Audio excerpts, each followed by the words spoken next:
యేసు రక్తమే జయం పరిచర్య ప్రియ రక్షకుడైన యేసుక్రీస్తు నామమున ఈ ఉదయకాలంలో మీ అందరికీ శుభములు కలుగునుగాక. కొందరు రథములను బట్టి కొందరు గుర్రములను బట్టి అతిశయపడుదురు, మనమైతే మన దేవుడైన యెహోవా నామమును బట్టి అతిశయపడుదుమని దేవుని వాక్యము సెలవిస్తున్నది. నా ప్రియ సహోదరి సహోదరులారా, కొంతమంది తమకుంటున్న సంపదలు ఆస్తిపాస్తుల అందచందాలను బట్టి అతిశయపడుతూ ఉంటారు. మనిషి తాను కలిగి ఉన్న దానిని బట్టి సాధారణంగా అతిశయపడతాడు. కానీ మరణ పడక మీద చేరినప్పుడు తాను కలిగి ఉన్నది ఏది కూడా తనను రక్షించలేదు. ఎంత డబ్బు ఉన్నా బంగారం ఉన్నా ఏది కూడా తనను బాగు చేయలేవు. ఆ సమయంలో డాక్టర్స్ కూడా చెప్పేది ఒక్కటే, మేము చేయగలిగిందంతా చేశాము, ఇక అంతా పైవాని యొక్క దయా దాక్షిణ్యం మీదనే ఆధారపడి ఉంది అని డాక్టర్స్ చెప్తారు.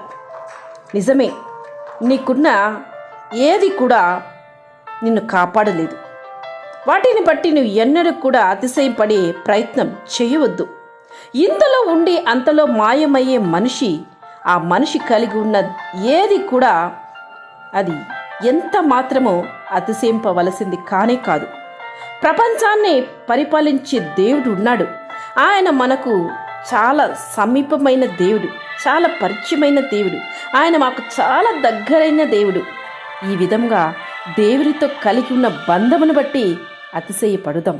ఎంత గొప్ప ధన్యత అది! ఆ ధన్యతనే, ఆ అతిశయాన్నే దేవుడు కూడా మెచ్చుకుంటారు. మనం సేవిస్తున్న దేవునితో ముఖాముఖిగా మాట్లాడొచ్చు, మరియు ఆయన మనతో ముఖాముఖిగా మాట్లాడుతాడు. ఇది నిజంగా దేవుని బిడ్డలమైన మనకు కలిగి ఉన్న గొప్ప ధన్యత. సర్వ సృష్టిని సృష్టించిన ఆ సృష్టికర్తనే మనతో ఉండగా ఇవన్నీ అశాశ్వతమైన వాటిని బట్టి ఎందుకు అతిశయపడాలి? నీ కొరకు నా కొరకు ఈ యొక్క భాగ్యాన్ని, ఆ మహిమైశ్వర్యాన్ని వదిలిపెట్టి రిక్తునిగా ఈ భూమిలో జన్మించిన దేవుడు ఆయన. నీ కొరకే నిన్ను ప్రేమించి నిన్ను అంతగా తన స్వరూపంలో చేసుకున్న దేవుడు, నీ యొక్క రక్షణ కొరకు తన కుమారుని వెనుదీయక పంపించిన ఆ మహా గొప్ప దేవుడు మన కొరకు తన ప్రాణాన్ని సైతం లెక్క చేయక అర్పించి మరణించి తిరిగి లేచి మనతోనే ఉంటున్న ఆ గొప్ప దేవుని కంటే గొప్ప అతిశయం అన్నది మరొకటి లేనే లేదు. ఆ దేవుని బట్టి మనం అతిశయపడుదుము.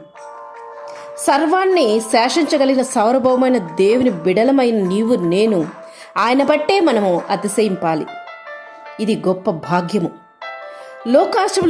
లోకంలో ఉన్న లోకస్తులకు ఇటువంటి ధన్యత ఒకవేళ ఉండకపోవచ్చు. వారు లోకానుసారంగా ఉంటున్న వాటిని బట్టి అతిశయింపవచ్చు. అవి అశాశ్వతమైనది, నీడలా గతించిపోవునట్టువి.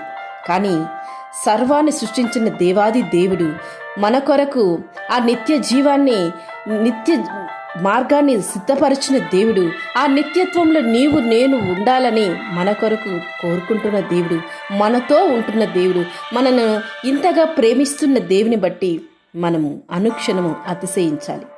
మనము ఆయన బట్టి సంతోషించాలి, ఆయన కొరకు జీవించాలి. ఈ భూమి అంతయు అశాశ్వతం. మనం జీవించబోయేది ఇక కొద్ది రోజులు మాత్రమే. ఈ పాటికి ఎందుకు మనం ఇంతగా ఈ లోక సంబంధం వాటిని బట్టి అతిశయింపాలి? ఇవన్నీ మాయే, ఇవన్నీ గతించిపోవు వాటిని బట్టి, మట్టి అయిన వాటిని బట్టి అతిశయింపుకు. ఆ గొప్ప దేవుని బట్టి అతిశయించు. ఆ గొప్ప దేవుని కోరుకో. ఆయనతో ఉండడానికి, ఆయనతోనే యుగాయుగములు గడపడానికైన ధన్యతను ఈ భూమిలోనే నిన్ను నీవు సిద్ధపరచుకోవాలి, చక్కపరచుకోవాలి. ఇక నుంచి ఆయనకై నీవు అర్పింపబడిన వ్యక్తివని గ్రహించి ఆయన బట్టి మాత్రం అతిశయించు. దేవుడు నిన్ను ఆశీర్వదించి దీవించునుగాక. ఆమేన్. యేసు రక్తమే జయం పరిచర్యలు మీ సహోదరి. God bless you.